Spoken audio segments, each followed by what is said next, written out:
Hi ಸ್ನೇಹಿತರೆ, ಎಲ್ಲರಿಗೂ ಕಲ್ಯಾಣ education YouTube ಚಾನಲ್ಗೆ ಸ್ವಾಗತ. ನಾನು ನಿಮ್ಮ ಚಂದ್ರು ಮೇಧ. ಇವತ್ತು ನಾವು ಈ ವಿಡಿಯೋ ಮುಖಾಂತರ ನಿಮಗೆ 2024ರಲ್ಲಿ ನಡೆದಂತಹ TET ಪ್ರಶ್ನೆ ಪತ್ರಿಕೆಯನ್ನು ತಿಳಿಸ್ತಾ ಹೋಗ್ತೀವಿ. ಮೇನ್ಲಿ ನಾವು ಈ ಒಂದು ವಿಡಿಯೋದಲ್ಲಿ ನಿಮಗೆ 30/6/2024ರಂದು ನಡೆದಂತಹ TET ಪ್ರಶ್ನೆ ಪತ್ರಿಕೆಯ ಸಮಾಜ ವಿಜ್ಞಾನಕ್ಕೆ ಸಂಬಂಧಪಟ್ಟಂತಹ ಪ್ರಶ್ನೆಗಳ ಒಂದು ವಿವರಣೆಯನ್ನು ನೀಡ್ತಾ ಹೋಗ್ತೀವಿ. ಹಾಗೆ ಸೈಕಾಲಜಿ ಮತ್ತು ಈ ಪೆಡಗಾಗಿ ಸಂಬಂಧಪಟ್ಟಂತಹ ಪ್ರಶ್ನೆಗಳ ಒಂದು ವಿವರಣೆಯನ್ನಾಗಿರ್ಬೋದು, ಪ್ಲಸ್ ಅದರ ಒಂದು ಸಮಗ್ರ ಮಾಹಿತಿಯನ್ನು ಡಾಕ್ಟರ್ ತಿಮ್ಮಯ್ಯ ಶೆಟ್ಟಿ ಸರ್ ಅವರು ನೀಡ್ತಾ ಬರ್ತಾ ಇದ್ದಾರೆ. ನಾನು ಒಂದು ಚಂದ್ರು ಮೇಧನ ಅಂತ ನಾನು ನಿಮಗೆ ಸಮಾಜ ವಿಜ್ಞಾನಕ್ಕೆ ಸಂಬಂಧಪಟ್ಟಂತಹ 90ನೇ ಪ್ರಶ್ನೆಯಿಂದ 135ನೇ ಪ್ರಶ್ನೆವರೆಗೆ ವಿವರಣೆಯನ್ನು ನೀಡುತ್ತಾ ಹೋಗ್ತೀನಿ.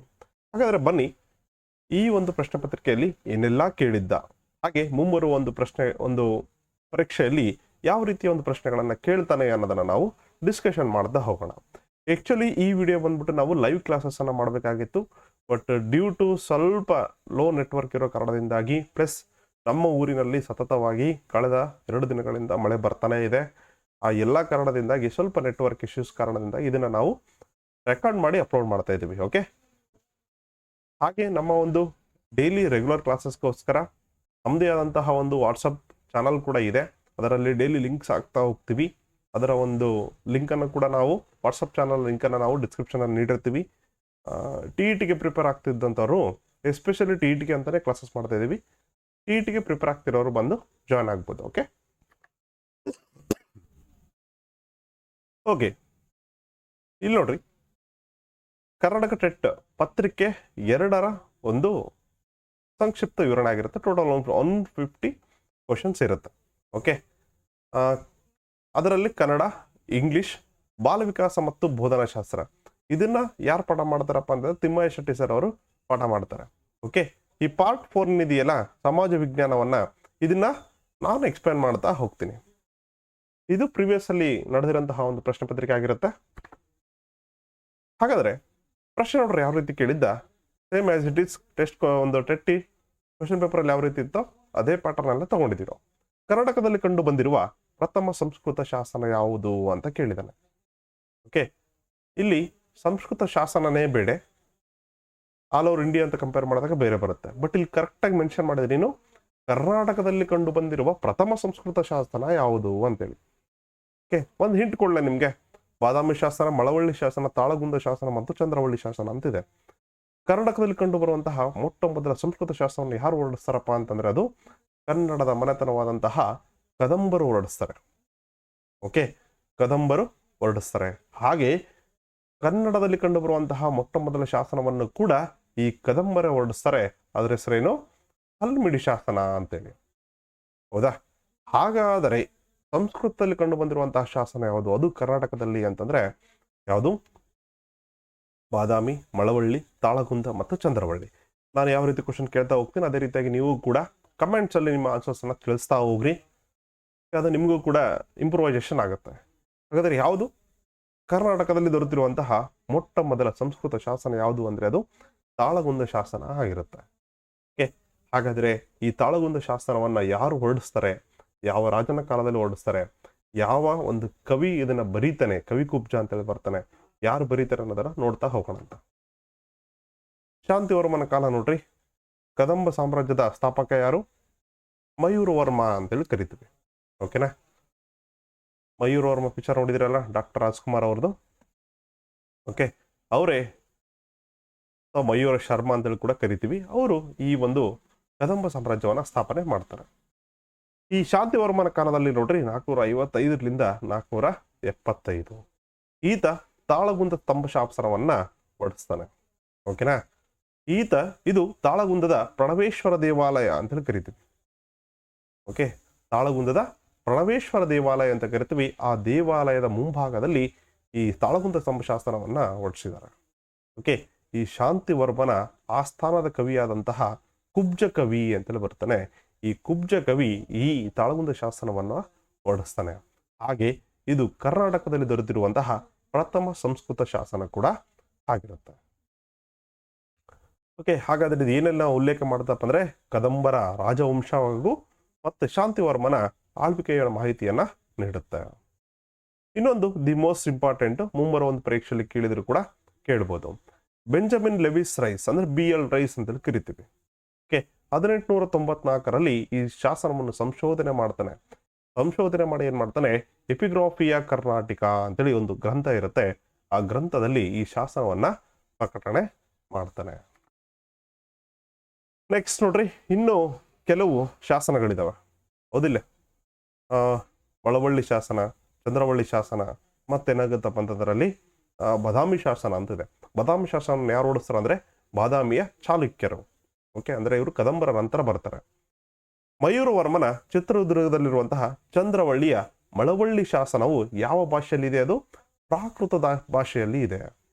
ಓಕೆ, ತಾಳಗುಂದ ಅನ್ನೋದು ಸಂಸ್ಕೃತದಲ್ಲಿದೆ, ಹಲ್ಮಿಡಿ ಶಾಸನ ಅನ್ನೋದು ಅಚ್ಚ ಕನ್ನಡದಲ್ಲಿದೆ. ನೆಕ್ಸ್ಟ್ ಈ ಮಳವಳ್ಳಿ ಶಾಸನ ಅನ್ನೋದು ಪ್ರಾಕೃತದಲ್ಲಿದೆ.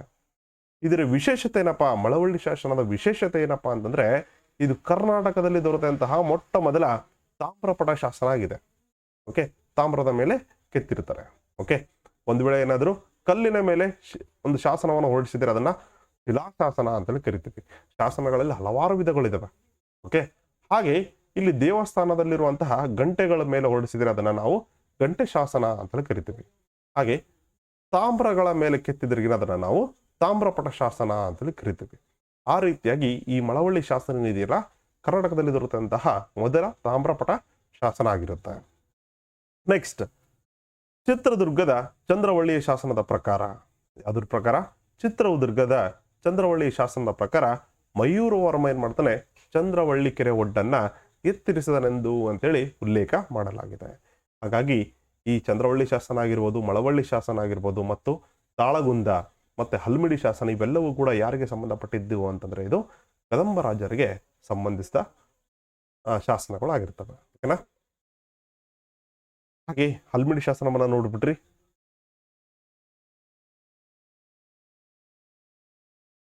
ಹಲ್ಮಿಡಿ ಶಾಸನವನ್ನ ತಾಲಿಬಾನ ಶಕೆ 450ರಲ್ಲಿ ಹೊರಡಿಸಲಾಗ್ತದೆ. ಇದು ಕನ್ನಡದಲ್ಲಿ ರಚನೆಯಾದ ಅಥವಾ ದೊರೆತಿರುವ ಮೊದಲ ಶಾಸನ ಆಗಿರುತ್ತೆ. ಇದು ಪೂರ್ವ ಹಳೆಗನ್ನಡ ಭಾಷೆಯಲ್ಲಿದೆ. ಇದನ್ನು 1936ರಲ್ಲಿ MH ಕೃಷ್ಣ ಅಂತೇಳಿ ಬರ್ತಾರೆ. ಇವರು ಇದನ್ನ ಸಂಶೋಧನೆ ಮಾಡ್ತಾರೆ, ಹಲ್ಮಿಡಿ ಶಾಸನವನ್ನ ಸಂಶೋಧನೆ ಮಾಡ್ತಾರೆ. ಓಕೆ, ಹಾಗಾಗಿ ಇಲ್ಲಿ ಸರಿಯಾದ ಉತ್ತರ ಯಾವ್ದಾಗುತ್ತೆ? ಕರ್ನಾಟಕದಲ್ಲಿ ಕಂಡು ಬಂದಿರುವ ಪ್ರಥಮ ಸಂಸ್ಕೃತ ಶಾಸನ ಅಂದ್ರೆ ತಾಳಗುಂದ ಶಾಸನ ಆಗುತ್ತೆ. ನೆಕ್ಸ್ಟ್ 92ನೇ ಪ್ರಶ್ನೆ. ಇಲ್ಲಿ 2 ಪಟ್ಟಿ ಕೊಟ್ಟಿದ್ದಾರೆ. ಓಕೆ, ಪಟ್ಟಿ 1 ಮತ್ತು ಪಟ್ಟಿ 2ರೊಂದಿಗೆ ಹೊಂದಿಸಿ ಸರಿಯಾದ ಉತ್ತರವನ್ನು ಆಯ್ಕೆ ಮಾಡಿರಿ ಅಂತ ಕೊಟ್ಟಿದ್ದಾರೆ. ಓಕೆ, ಇಲ್ಲಿ ನೋಡ್ರಿ, ಗಡಿನಾಡ ಗಾಂಧಿ ಅಂದ್ರೆ ನಿಕ್ ನೇಮ್ಸ್ ಕೊಟ್ಟಿದ್ದಾರೆ, ಅವರ ಹೆಸರುಗಳನ್ನು ಕೊಟ್ಟಿದ್ದಾರೆ, ಪ್ಲಸ್ ಅವರ ಒರಿಜಿನಲ್ ಹೆಸರನ್ನು ಕೊಟ್ಟಿದ್ದಾರೆ, ಅವ್ರಿಗೆ ಏನಂತ ಕರೀತಾರೆ ಅಂತೇಳಿ. ಗಡಿನಾಡ ಗಾಂಧಿ, ಲೋಕನಾಯಕ, ದೇಶಬಂಧು, ಪಂಜಾಬಿನ ಸಿಂಹ, ಈ ತರ ಹಲವು ಹೆಸರುಗಳನ್ನ ಕೊಟ್ಟಿದ್ದಾರೆ. ಹಾಗಾದ್ರೆ ಇಲ್ಲಿ ಆ ಹೆಸರುಗಳು ಯಾರ್ಯಾರಿಗೆ ಹೊಂದಿಕೆ ಆಗತ್ತೆ ಅನ್ನೋದನ್ನ ನೋಡೋಣ. ಓಕೆನಾ?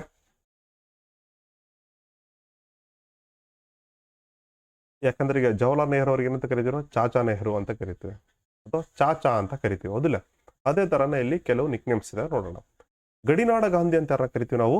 ಖಾನ್ ಅಬ್ದುಲ್ ಗಾಫರ್ ಖಾನ್ ಅನ್ನ ಕರಿತೀವಿ. ಅಂದ್ರೆ ಒಂದೇದು ಏನಾಯ್ತು ಇಲ್ಲಿ, ಎ ಅನ್ನೋದನ್ನ ಇಲ್ಲಿ 3 ಆಯ್ತು. ಎ ಅನ್ನೋದು ಎಲ್ಲಿದೆ ನೋಡು, ಎಲ್ಲಾ ಕಡೆ ಇದೆ. ನೆಕ್ಸ್ಟ್, ದೇಶಬಂಧು ಅಂತ ಯಾರನ್ನ ಕರಿತೀವಿ ನಾವು? ಚಿತ್ತರಂಜನ ದಾಸನನ್ನ ಕರಿತೀವಿ. ಅಂದ್ರೆ ಸೀನದ್ ಏನಾಗಿರ್ಬೇಕು? 4 ಆಗಿರ್ಬೇಕು. ಇದು ಹೋಗುತ್ತೆ. ನೆಕ್ಸ್ಟ್ ಏನಾಗುತ್ತಪ್ಪ ಅಂದ್ರೆ ಇಲ್ಲಿ 3rd ಆಪ್ಷನ್ ಕೂಡ ಹೋಗುತ್ತೆ. ಉಳಿದಿರೋದು ಯಾವುದು? ಆಪ್ಷನ್ 3 ಮತ್ತು ಆಪ್ಷನ್ 1. ನೆಕ್ಸ್ಟ್ ಏನ್ ಎಲಿಮಿನೇಟ್ ಮಾಡ್ಬೋದು? ನಾರ್ಮಲ್ ಆಗಿ ನಾವು ಪಂಜಾಬಿನ ಸಿಂಹ ಅಂತ ಯಾರನ್ನ ಕರಿತೀವಿ? ಲಾಲಾ ಲಜಪತ್ ರಾಯನನ್ನ ಕರಿತೀವಿ. ಹಾಗಾದ್ರೆ ಇಲ್ಲಿ ಸರಿಯಾದ ಉತ್ತರ ಯಾವ್ದಾಗುತ್ತೆ? 4ನೇದ್ದು 2ಕ್ಕೆ ಹೋಗ್ಬೇಕು.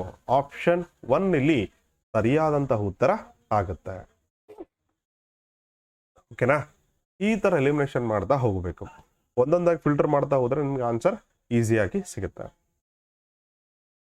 93ನೇ ಪ್ರಶ್ನೆ ನೋಡ್ರಿ. ಕೆಳಗಿನ ಘಟನೆಗಳ ಸರಿಯಾದ ಕಾಲಾನುಕ್ರಮಣೆಯನ್ನು ಗುರುತಿಸಿ ಬರೆಯಿರಿ ಅಂತ ಕೊಟ್ಟಿದ್ದಾನೆ. ಅಂದ್ರೆ ದೇಶೀಯ ಪತ್ರಿಕೆಗಳ ನಿಯಂತ್ರಣ ಕಾಯ್ದೆ, ವರ್ನಾಕ್ಯುಲರ್ ಪ್ರೆಸ್ ಆಕ್ಟ್ ಅಂತೇಳಿ ಕರಿತೀವಿ, 1878 ಅಲ್ಲಿ ಆಗುತ್ತೆ. ಇದು ಲಾರ್ಡ್ ಲಿಟ್ಟನ್ ಅನ್ನೋರು ವೈಸರಾಯಿ ಇರ್ತಾರೆ, ಆತನ ಕಾಲದಲ್ಲಿ ಆಗುತ್ತೆ. ಓಕೆನಾ? ನೆಕ್ಸ್ಟ್, ಬಂಗಾಳದ ವಿಭಜನೆ ಯಾವಾಗ ಆಗುತ್ತೆ? 1905ರಲ್ಲಿ ಆಗುತ್ತೆ. ಅವಾಗ ಯಾರಿರ್ತಾರೆ? ಲಾರ್ಡ್ ಕರ್ಜನ್ ಇರ್ತಾರೆ. ಆತ ಬಂಗಾಳವನ್ನ ಇಬ್ಬಾಗ ಮಾಡ್ತಾನೆ. ನೆಕ್ಸ್ಟ್ ಏನಂತಪ್ಪ 1911ರಲ್ಲಿ ಲಾರ್ಡ್ ಹಾರ್ಡಿಂಜ್ ಅಂತೇಳಿ ಬರ್ತಾನೆ, ಎರಡನೇ ಹಾರ್ಡಿಂಜ್ ಅಂತೇಳಿ. ಆತನ ಅವಧಿಯಲ್ಲಿ ಏನಾಗುತ್ತೆ? ವಾಪಸ್ ಬಂಗಾಳ ವಿಭಜನೆಯನ್ನ ರದ್ದುಪಡಿಸಲಾಗ್ತದೆ. ನೆಕ್ಸ್ಟ್, ಭಾರತದ ಒಕ್ಕೂಟದೊಂದಿಗೆ ಜುನಾಗಢ್ ಯಾವಾಗ ಸೇರ್ಪಡೆ ಆಗುತ್ತೆ? ಯಾವಾಗ ಸೇರ್ಪಡೆ ಆಗುತ್ತೆ ಅಂದ್ರೆ 1947ರಲ್ಲಿನೇ ಸ್ವತಂತ್ರ ಸಿಗುತ್ತೆ. ಓಕೆ, ಸ್ವತಂತ್ರ ಸಿಕ್ಕ ನಂತರ ಕೆಲವು ಪ್ರದೇಶಗಳಿಗೆ ಅಥವಾ ಈ ಪ್ರಾಂತ್ಯಗಳಿಗೆ ಏನಾಗುತ್ತಪ್ಪ ಅಂದ್ರೆ ಒಂದು ಸುವರ್ಣ ಅವಕಾಶವನ್ನ ಕೊಡುತ್ತೆ. ಒಂದು ಪಾಕಿಸ್ತಾನಕ್ಕೆ ಸೇರ್ಬೇಕು, ಅಥವಾ ಭಾರತಕ್ಕೆ ಸೇರ್ಬೇಕು, ಅಥವಾ ಇಂಡಿಪೆಂಡೆಂಟ್ ಆಗಿರ್ಬೋದು ಅಂತ ಸೇರುತ್ತಾರೆ. ಅದ್ರ ಪ್ರಕಾರ ಜುನಾಗಢ್ ಆಗಿರ್ಬೋದು, ಹೈದರಾಬಾದ್ ಆಗಿರ್ಬೋದು, ಜಮ್ಮು ಕಾಶ್ಮೀರ, ಈ 3 ರಾಜ್ಯಗಳನ್ನ ಏನ್ ಮಾಡ್ತಾರೆ ಅಂದ್ರೆ ನಮ್ಮ ಭಾರತ ದೇಶಕ್ಕೆ ಸೇರ್ಪಡೆ ಮಾಡ್ಕೊಳ್ತಾರೆ. ಓಕೆ, ಅದ್ರ ಪ್ರಕಾರ ಜನಗಳ ಒಂದು ಮತವನ್ನ ಆಧರಿಸಿ ಸೇರಿದಂತಹ ಪ್ರಾಂತ್ಯ ಯಾವ್ದಪ್ಪ ಅಂದ್ರೆ ಅದು ಜುನಾಗಢ್ ಸಂಸ್ಥಾನ ಆಗಿರುತ್ತೆ. ಓಕೆ, ಜುನಾಗಢ್ ಪ್ರೊವಿನ್ಸ್ ಆಗಿರುತ್ತೆ. ಓಕೆ, ಇದು ಯಾವಾಗ ಅಂದ್ರೆ 1947ರಿಂದ 48ರವರೆಗೆ ಇದು ನಮ್ಮ ಭಾರತವನ್ನ ಸೇರುತ್ತೆ. ನೆಕ್ಸ್ಟ್ ಏನು? ಸ್ವರಾಜ್ ಪಕ್ಷ. ಸ್ವರಾಜ್ ಪಕ್ಷ ಎಸ್ಟಾಬ್ಲಿಷ್ಮೆಂಟ್ ಮಾಡೋದು ಯಾರು? ಚಿತ್ತರಂಜನ್ ದಾಸ್ ಮತ್ತು ಮೋತಿಲಾಲ್ ನೆಹರು ಅವರು. ಅದು ಯಾವಾಗ? ಈ ಚಂಪಾರಣ್ ಸತ್ಯಾಗ್ರಹ, ನಾನ್ ಕೋಪರೇಷನ್ ಮೂವ್ಮೆಂಟ್ ಅಂತೇಳಿ ಕರಿತೀವಿ. ನೆಕ್ಸ್ಟ್ 1922ರಲ್ಲಿ ಏನಾಗುತ್ತಪ್ಪ ಅಂದ್ರೆ ಚೌರಿ ಘಟನೆ ಆಗುತ್ತೆ. ಇದಾದ್ಮೇಲೆ ಏನ್ ಮಾಡ್ತಾರಪ್ಪ ಅಂದ್ರೆ ಅಸಹಕಾರ ಚಳುವಳಿ ಅಥವಾ ಈ ಒಂದು ನಾನ್ ಕೋಪರೇಷನ್ ಮೂವ್ಮೆಂಟ್ ಅನ್ನ ಹಿಂದಕ್ಕೆ ತೆಗೆದುಕೊಳ್ತಾರೆ. ಅವಾಗ ಏನಾಗುತ್ತಪ್ಪ ಅಂದ್ರೆ ಚಿತ್ತರಂಜನ್ ದಾಸ್ ಮತ್ತು ಮೋತಿಲಾಲ್ ನೆಹರು ಅವರು ಈ ಕಾಂಗ್ರೆಸ್ನಿಂದ ಹೊರ ಬಂದು ಸ್ವರಾಜ್ ಪಕ್ಷವನ್ನು ಕಟ್ತಾರೆ. ಹಾಗಾದ್ರೆ ಇದು ಯಾವಾಗ ಎಸ್ಟಾಬ್ಲಿಷ್ಮೆಂಟ್ ಆಗುತ್ತೆ? 1923ರಲ್ಲಿ. ಓಕೆ, ಇದನ್ನ ನಾವೀಗ ಆರ್ಡರ್ ವೈಸ್ ಕೂಡಿಸ್ರಿ. ಫಸ್ಟ್ ಯಾವ್ದು ಬರುತ್ತೆ? ಎ ಬರುತ್ತೆ. Okay, first A. ನೆಕ್ಸ್ಟ್ ಯಾವ್ದು ಬರುತ್ತೆ? 1911 ಬಂಗಾಳದ 1905 ಬಂಗಾಳದ ವಿಭಜನೆ, ಬಿ. ನೆಕ್ಸ್ಟ್ ಯಾವ್ದು ಬರುತ್ತೆ? ಸ್ವರಾಜ್ ಪಕ್ಷ ಸ್ಥಾಪನೆ, ಡಿ. Next C. ನೋಡ್ರಿ, ಎ ಬಿ ಡಿ ಸಿ ಎಲ್ಲಿದೆ? ಆಪ್ಷನ್ 4 ಅಲ್ಲಿ ಇದೆ. ಓಕೆ, ಹಾಗಾಗಿ ಇದು ಸರಿಯಾದ ಉತ್ತರ ಯಾವ್ದಾಗುತ್ತೆ? ಆಪ್ಷನ್ 4 ಆಗುತ್ತೆ. ಸ್ವಲ್ಪ ಇದನ್ನ ಎಕ್ಸ್ಪ್ಲನೇಷನ್ ಅನ್ನ ನೋಡ್ತಾ ಹೋಗೋಣ.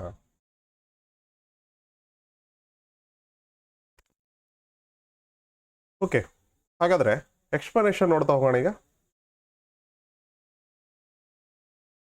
ವರ್ನಾಕ್ಯುಲಮ್ ಪ್ರೆಸ್ ಆಕ್ಟ್ ಅಂತ ಕರಿತೀವಿ ನಾವು. ವರ್ನಾಕ್ಯುಲಮ್ ಪ್ರೆಸ್ ಆಕ್ಟ್ ಅಂತಂದ್ರೆ ಏನಪ್ಪಾ? ಸ್ಥಳೀಯ ಭಾಷಾ ಪತ್ರಿಕಾ ಕಾಯ್ದೆ. ಇದು 1878ರಲ್ಲಿ ಬಂತು. ಸ್ಥಳೀಯ ಭಾಷಾ ಪತ್ರಿಕಾ ಕಾಯ್ದೆ ಅಂದ್ರೂ ಕೂಡ ಒಂದೇ, ದೇಶೀಯ ಪತ್ರಿಕೆಗಳ ನಿಯಂತ್ರಣ ಕಾಯ್ದೆ ಅಂದ್ರೂ ಕೂಡ ಒಂದೇ. ಕನ್ಫ್ಯೂಸ್ ಆಗಕ್ಕೆ ಹೋಗ್ಬೇಡ್ರಿ. ಇದು ಯಾವಾಗ ಜಾರಿಗೆ ಬರುತ್ತೆ ಅಂದ್ರೆ 1878ರಲ್ಲಿ ಜಾರಿಗೆ ಬರುತ್ತೆ. ಇದನ್ನ ಯಾರು ಜಾರಿಗೆ ತಗೊಂಡ್ಬರ್ತಾರೆ? ಲಾರ್ಡ್ ಲಿಟ್ಟನ್ ಅಂತೇಳಿ ಒಬ್ಬ ವೈಸರಾಯ್ ಇರ್ತಾನೆ. ಓಕೆ, 1857ರಲ್ಲಿ ಮಹಾದಂಗೆ ಆಗತ್ತಲ್ಲ, ಅದಾದ ಮೇಲೆ 1858ರಿಂದ ಭಾರತದಲ್ಲಿರುವಂತಹ ಗವರ್ನರ್ ಜನರಲ್ ಆಫ್ ಇಂಡಿಯಾ ಅಂತ ಏನ್ ಕರಿತಾ ಇದ್ರಲ್ಲ, ಅವ್ರನ್ನ ಏನಂತ ಕರೆಯಕ್ಕೆ ಸ್ಟಾರ್ಟ್ ಮಾಡ್ತಾರೆ? ವೈಸರಾಯ್ ಅಂತೇಳಿ ಕರೆಯಕ್ಕೆ ಸ್ಟಾರ್ಟ್ ಮಾಡ್ತಾರೆ. ಓಕೆನಾ? ಹಾಗಾಗಿ 1858ರ ನಂತರ ಬಂದಂತಹ ಎಲ್ಲಾ ವ್ಯಕ್ತಿಗಳನ್ನ ಏನಂತ ಕರಿತಾವೆ? ವೈಸರಾಯ್ ಅಂತೇಳಿ ಕರಿತೀವಿ. ಮೊದಲು ಗವರ್ನರ್ ಜನರಲ್ ಆಫ್ ಇಂಡಿಯಾ ಅಂತ ಕರಿತೀವಿ, ಅದನ್ನ ಬದಲಾವಣೆ ಮಾಡಿಬಿಟ್ಟು ವೈಸರಾಯ್ ಅಂತ ಕರೀತಾರೆ. ಅದರ ಪ್ರಕಾರ ಲಾರ್ಡ್ ಲಿಟ್ಟನ್ ಏನ್ ಮಾಡ್ತಾನೆ? 1878ರಲ್ಲಿ ಸ್ಥಳೀಯ ಭಾಷೆ ಪತ್ರಿಕಾ ಕಾಯ್ದೆಯನ್ನು ತಗೊಂಡ್ಬರ್ತಾರೆ. ಅಥವಾ ಇಂಗ್ಲಿಷಲ್ಲಿ ನೆನ್ಪಿಟ್ಕೊಂಡ್ರಿ, ಕೆಲವೊಂದ್ಸಲ ಏನಾಗುತ್ತೆ ಡೈರೆಕ್ಟ್ ಆಗಿ ವರ್ನಾಕ್ಯುಲಮ್ ಪ್ರೆಸ್ ಆಕ್ಟ್ ಅಂತೇಳಿ ಕೂಡ ಕರೆಯುವ ಚಾನ್ಸಸ್ ಇರುತ್ತೆ. ಇವರ ನೇತೃತ್ವದಲ್ಲಿ ಬ್ರಿಟಿಷ್ ಸರ್ಕಾರವು ಭಾರತೀಯ ಭಾಷೆಯ ಅಂದ್ರೆ ಸ್ಥಳೀಯ ಭಾಷೆಯ ಪತ್ರಿಕಾ ಸ್ವಾತಂತ್ರ್ಯವನ್ನು ನಿಗ್ರಹಿಸಲು ಮತ್ತು ಬ್ರಿಟಿಷ್ ನೀತಿಗಳ ಟೀಕೆಯನ್ನು ತಡೆಯಲು ಸ್ಥಳೀಯ ಭಾಷಾ ಪತ್ರಿಕಾ ಕಾಯ್ದೆಯನ್ನ ಜಾರಿಗೆ ತಗೊಂಡ್ಬರುತ್ತೆ. ಅಂದ್ರೆ ಬ್ರಿಟಿಷ್ ವಿರುದ್ಧ ಯಾರಾದ್ರೂ ಮಾತಾಡಕತ್ತಿದ್ರೆ ಅಥವಾ ಪ್ರೆಸ್ ಅಲ್ಲಿ ಅಥವಾ ಪತ್ರಿಕೆಯಲ್ಲಿ ಏನಾದ್ರು ಬರಿತಾ ಇದ್ರಂದ್ರೆ ಅದನ್ನ ತಡೆಯುವಂತಹ ಒಂದು ಕಾನೂನನ್ನ ಯಾರು ತಗೊಂಡ್ಬರ್ತಾರೆ? ಲಾರ್ಡ್ ಲಿಟ್ಟನ್ ಅಂತ ತಗೊಂಡ್ಬರ್ತಾರೆ. ಹಾಗೆ ಈ ಕಾಯ್ದೆ ನೋಡ್ರಿ, ಸ್ಥಳೀಯ ಭಾರತೀಯ ಭಾಷೆಗಳಲ್ಲಿ ಪ್ರಕಟವಾಗುವ ಪತ್ರಿಕೆಗಳನ್ನು ಮಾತ್ರ ಗುರಿಯಾಗಿಸಿಕೊಂಡು ಇಂಗ್ಲಿಷ್ ಭಾಷೆಯ ಪ್ರಕಟಣೆಗಳನ್ನು ಹೊರತುಪಡಿಸಿತ್ತು. ಇಲ್ಲಿ ಲೋಕಲ್ ಲ್ಯಾಂಗ್ವೇಜ್ ಅಲ್ಲಿ ಏನಿದ್ವಲ್ಲ, ಕನ್ನಡ ಆಗಿರ್ಬೋದು, ಇಂಗ್ಲಿಷ್ ಅಲ್ಲ, ಕನ್ನಡ ಆಗಿರ್ಬೋದು, ತೆಲುಗು, ಹಿಂದಿ, ಮರಾಠಿ, ಈ ತರವಾಗಿರುವಂತಹ ಗುಜರಾತಿ ಆಗಿರ್ಬೋದು, ಸ್ಥಳೀಯ ಭಾಷೆಗಳಲ್ಲಿ ಪ್ರಕಟವಾದಂತಹ ಪತ್ರಿಕೆಗಳ ಮೇಲೆನೆ ಸ್ವಲ್ಪ ಇದು ಕಾನ್ಸಂಟ್ರೇಷನ್ ಮಾಡಿತ್ತು. ಓಕೆ, ಇಂಗ್ಲಿಷ್ಗೆ ಸ್ವಲ್ಪ ಎಕ್ಸೆಪ್ಷನ್ ನೀಡಿತ್ತು. ಮತ್ತು ಇದನ್ನು ಸಾಮಾನ್ಯವಾಗಿ ಇನ್ನೊಂದೇನಂತ ಕರೀತಾರೆ? ಇದು ಗ್ಯಾಗಿಂಗ್ ಆಕ್ಟ್ ಅಂತೇಳಿ ಕೂಡ ಕರಿತೀವಿ. ಓಕೆ, ಗ್ಯಾಗಿಂಗ್ ಆಕ್ಟ್ ಅಂತೇಳಿ ಕೂಡ ಕರಿತೀವಿ. ಓಕೆ, ಕನ್ಫ್ಯೂಸ್ ಆಗಕ್ಕೆ ಹೋಗ್ಬೇಡ್ರಿ. ವರ್ನಾಕ್ಯುಲಮ್ ಪ್ರೆಸ್ ಆಕ್ಟ್ ಅಂದ್ರೂ ಕೂಡ ಒಂದೇ, ಸ್ಥಳೀಯ ಭಾಷಾ ಪತ್ರಿಕಾ ಕಾಯ್ದೆ ಅಂದ್ರೂ ಕೂಡ ಒಂದೇ, ಮತ್ತೆ ಭಾರತೀಯ ಭಾಷೆಯ ಪತ್ರಿಕಾ ನಿಯಂತ್ರಣ ಕಾಯ್ದೆ ಅಂದ್ರೂ ಕೂಡ ಒಂದೇ. ಎಲ್ಲವೂ ಕೂಡ ಒಂದೇ ಆಗಿರುತ್ತೆ. ಕನ್ಫ್ಯೂಷನ್ ಆಗಕ್ಕೆ ಹೋಗ್ಬೇಡ್ರಿ. ಓಕೆ, ನೆಕ್ಸ್ಟ್ ನೋಡ್ರಿ, 1905ರಲ್ಲಿ ನೆಕ್ಸ್ಟ್ ಪಾಯಿಂಟ್ ಏನಿದೆಯಲ್ಲ 1905 ಇತ್ತು. ಈ ಬಂಗಾಳದ ವಿಭಜನೆ ಯಾವಾಗ ಆಗುತ್ತೆ? ನಾನು ಆಲ್ರೆಡಿ ಹೇಳಿದೆ 1905 ಬಂಗಾಳದ ವಿಭಜನೆ ಆಗುತ್ತೆ. ಓಕೆ, ಹಾಗೆ ಆವಾಗಿದ್ದಂತಹ ವೈಸರಾಯ್ ಯಾರಾಗಿರ್ತಾರೆ? ಲಾರ್ಡ್ ಕರ್ಜನ್ ಬಂಗಾಳದ ವೈಸರಾಯ್ ಆಗಿರ್ತಾರೆ. ನೆಕ್ಸ್ಟ್ ನೋಡ್ರಿ, ಬಂಗಾಳವನ್ನ ಪೂರ್ವ ಬಂಗಾಳ ಮತ್ತು ಅಸ್ಸಾಂ ಮತ್ತು ಬಂಗಾಳದ ಉಳಿದ ಭಾಗಗಳಂತ ಡಿವೈಡ್ ಮಾಡ್ತಾರೆ. ಪ್ರೆಸೆಂಟ್ ಇರುವಂತಹ ಪಶ್ಚಿಮ ಬಂಗಾಳ ಮತ್ತು ಈ ಬಾಂಗ್ಲಾದೇಶ ಏನಿದೆಯಲ್ಲ ಇದನ್ನ ಡಿವೈಡ್ ಮಾಡ್ತಾರೆ. ಈಸ್ಟ್ ಬೆಂಗಾಲ್ ಮತ್ತು ವೆಸ್ಟ್ ಬೆಂಗಾಲ್ ಅಂತೇಳಿ ಡಿವೈಡ್ ಮಾಡೋದು. ಪೂರ್ವ ಬಂಗಾಳ ಮತ್ತು ಪಶ್ಚಿಮ ಬಂಗಾಳ ಅಂತೇಳಿ ಡಿವೈಡ್ ಮಾಡಲಾಗುತ್ತೆ. ಬಂಗಾಳದ ವಿಭಜನೆ ಬಗ್ಗೆ ಪ್ರೀವಿಯಸ್ ಕೇಳಿರುವಂತಹ ಪ್ರಶ್ನೆಗಳನ್ನು ನೋಡೋಣ. ಬಂಗಾಳದ ವಿಭಜನೆಯನ್ನು ಮೊದಲಿಗೆ ಯಾವ ಪತ್ರಿಕೆಯಲ್ಲಿ ಪ್ರಕಟಿಸಲಾಯಿತು ಅಂತ ಕೇಳಿದ್ದ. ಅದು ಯಾವುದಪ್ಪ ಅಂದ್ರೆ ಅದು ಸಂಜೀವಿನಿ ಪತ್ರಿಕೆ. ಯಾವುದು? ಸಂಜೀವಿನಿ ಪತ್ರಿಕೆಯಲ್ಲಿ ಪ್ರಕಟವಾಗುತ್ತೆ. ಈ ಸಂಜೀವಿನಿ ಪತ್ರಿಕೆಯ ಓಕೆ ಬರಹಗಾರ ಯಾರು ಅಂತಂದ್ರೆ ಅದು ಕೆ ಮಿತ್ರ. ಕೆ ಮಿತ್ರ ಅವರು ಈ ಸಂಜೀವಿನಿ ಪತ್ರಿಕೆಯನ್ನ ಆರಂಭ ಮಾಡಿರ್ತಾರೆ. ಓಕೆ, ಈ ಬಂಗಾಳ ವಿಭಜನೆಯಲ್ಲಿ ಮುಖ್ಯವಾಗಿ ಕಂಡು ಬರೋದು ಯಾವ್ದನಪ್ಪ ಅಂದ್ರೆ ಅದು ಸ್ವದೇಶಿ ಚಳುವಳಿ ಅಂತೇಳಿ ಕರಿತೀವಿ. ಅಂದ್ರೆ ವಿದೇಶಿ ವಸ್ತುಗಳ ಬಹಿಷ್ಕಾರವನ್ನ ನಾವು ಕಾಣ್ತೀವಿ. ಮೊಟ್ಟ ಮೊದಲ ಬಾರಿಗೆ ಈ ವಿದೇಶಿ ವಸ್ತುಗಳ ಬಹಿಷ್ಕಾರವನ್ನ ಈ ಸ್ವದೇಶಿ ಚಳುವಳಿಯಲ್ಲಿ ನಾವು ಕಾಣ್ತೀವಿ. ಓಕೆ, ಅಂದ್ರೆ ದೇಶೀಯ ವಸ್ತುಗಳನ್ನ ಬಳಸಿ ವಿದೇಶಿಯ ವಸ್ತುಗಳನ್ನ ಮಾಡತ್ತಾರೆ ಸುಡಲಾಗುತ್ತದೆ. ನೆಕ್ಸ್ಟ್ ಇಲ್ಲಿ ಕಲ್ಕತ್ತಾದ ಟೌನ್ ಹಾಲ್ ನಲ್ಲಿ 7 ಆಗಸ್ಟ್ 1905 ಬಹಿಷ್ಕಾರ ನಿರ್ಣಯದ ಅಂಗೀಕಾರ ಮತ್ತು ಸ್ವದೇಶಿ ಚಳವಳಿಯ ಘೋಷಣೆಯೊಂದಿಗೆ ವಿದೇಶಿ ವಸ್ತುಗಳನ್ನು ಬಹಿಷ್ಕರಿಸುವ ನೀತಿ ಆರಂಭ ಆಗುತ್ತೆ.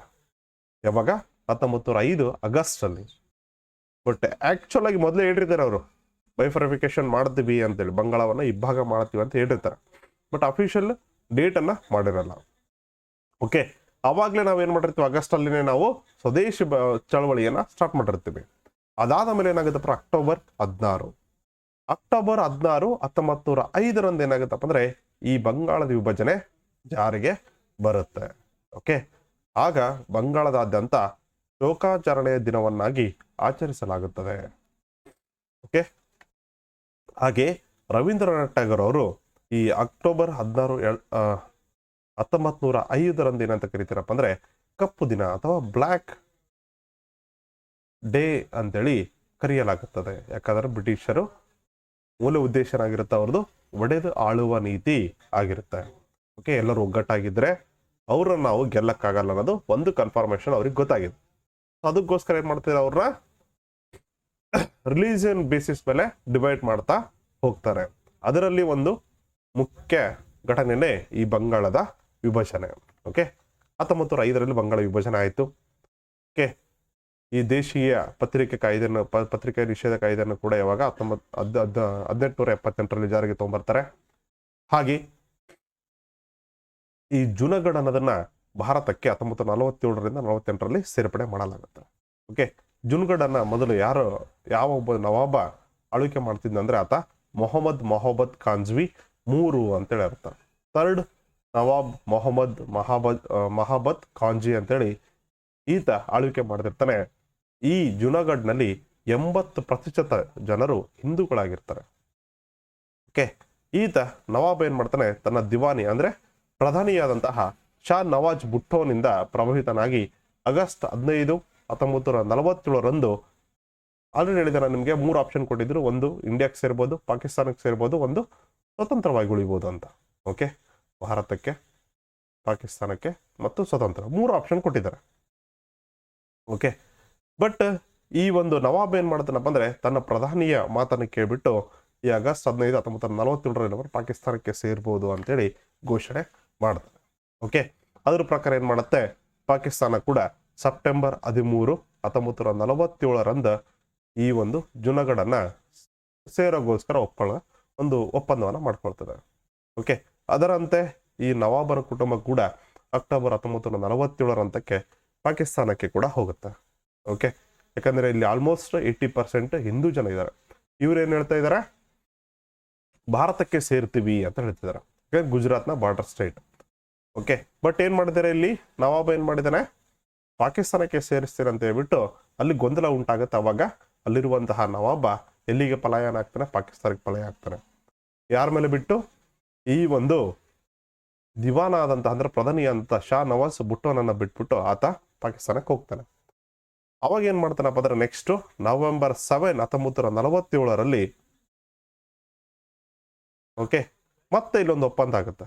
ಓಕೆ ಅವಾಗ ಏನಾಗುತ್ತಪ್ಪ ಅಂದ್ರೆ ಆ ದಿವಾನ ಭಾರತ ಸರ್ಕಾರವನ್ನು ಔಪಚಾರಿಕವಾಗಿ ಆಹ್ವಾನಿಸ್ತಾನೆ.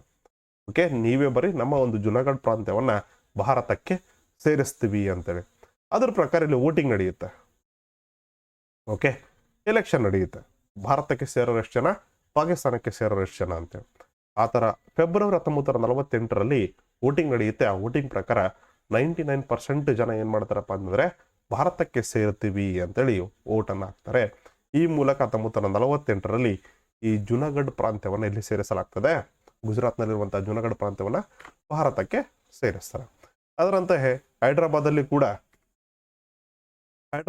ಏನಾಗುತ್ತೆ, ಪೊಲೀಸ್ ಕಾರ್ಯಾಚರಣೆ ಮೂಲಕ ಅಲ್ಲೇನ್ ಮಾಡ್ತಾರೆ 1948 ಸೆಪ್ಟೆಂಬರ್ 17 ಓಕೆ ಕಲ್ಯಾಣ ಕರ್ನಾಟಕ ದಿನ ಅಂತೇಳಿ ಈಗ ಆಚರಣೆ ಮಾಡ್ತೀವಿ. ಓಕೆ ಸೆಪ್ಟೆಂಬರ್ 17 ಏನಪ್ಪ ಅಂದ್ರೆ ಪೊಲೀಸ್ ಕಾರ್ಯಾಚರಣೆ ಮೂಲಕ ಈ ಹೈದರಾಬಾದ್ ಪ್ರಾಂತ್ಯವನ್ನ ನಿಜಾಮರ ಒಂದು ಆಳ್ವಿಕೆ ಮಾಡ್ತಿರ್ತಾರೆ, ಇದನ್ನ ಭಾರತಕ್ಕೆ ಸೇರ್ತಾರೆ.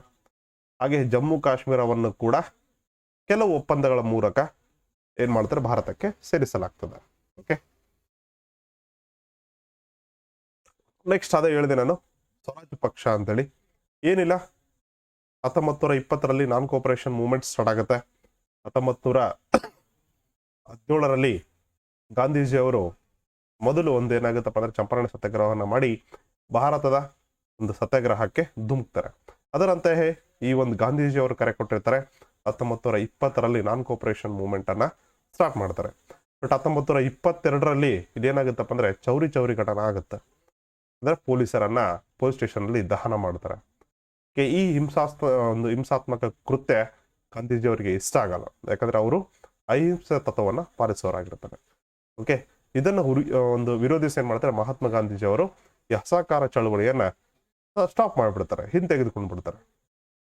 ಓಕೆ ಇದು ಚಿತ್ತರಂಜನ್ ದಾಸ್ ಮತ್ತು ಮೋತಿಲಾಲ್ ನೆಹರು ಅವರಿಗೆ ಮನಸ್ತಾಪ ಉಂಟಾಗುತ್ತೆ. ಇವರು INC ಹೊರಗಡೆ ಬಂದು ಜನವರಿ 1, 1923 ಏನ್ ಮಾಡ್ತಾರೆ ಸ್ವರಾಜ್ ಪಕ್ಷವನ್ನ ಸ್ಥಾಪನೆ ಮಾಡ್ತಾರೆ.